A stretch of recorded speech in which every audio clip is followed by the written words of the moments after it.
welcome to the final video in our series of 4 about how to start seeds indoors and then plant them out in your garden.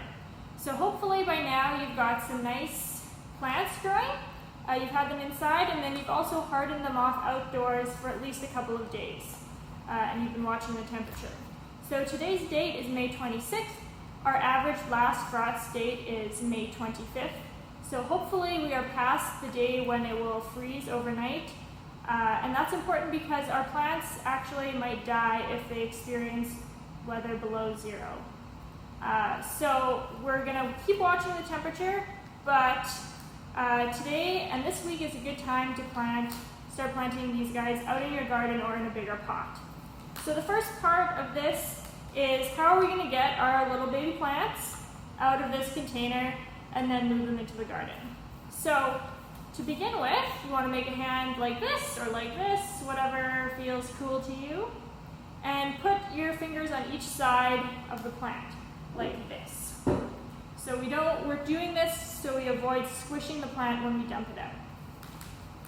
So we can flip it over without anyone falling out, usually. And then you want to squish the bottom a little bit to loosen up the soil at the bottom and loosen up any roots that might be there. And then slowly you can be able to feel it fall out into your hands. And there you go. This plant has got a lot of roots. It's ready to go outside and spread its roots into the ground. And this kale, this is a kale plant. It will be very happy in the garden now. It might take a couple of days for it to settle in, but then you'll start seeing your plants really take off because they have a lot more room to grow. So get ready for the next clip where we put these into the garden. So we're out in the garden at the Aki Center, and Alexis is putting in some Swiss chard plants. So she's made a grid on the ground and she's laid out all of the plants where they're going to go before she puts them in the ground. This grid is to make sure that the plants have proper spacing, so check your seed packets on what the proper distance is between each plant.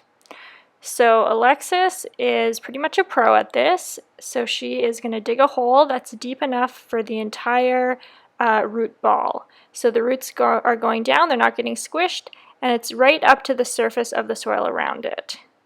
So we don't want our plants to be planted too deep and the soil covering the leaves, but we also don't want any roots sticking up above the soil, like the garden soil level. And make sure you water after planting. These are the rest of the babies that are going to head into the garden this week, and we hope to see you out here someday soon, and the garden will look better than this.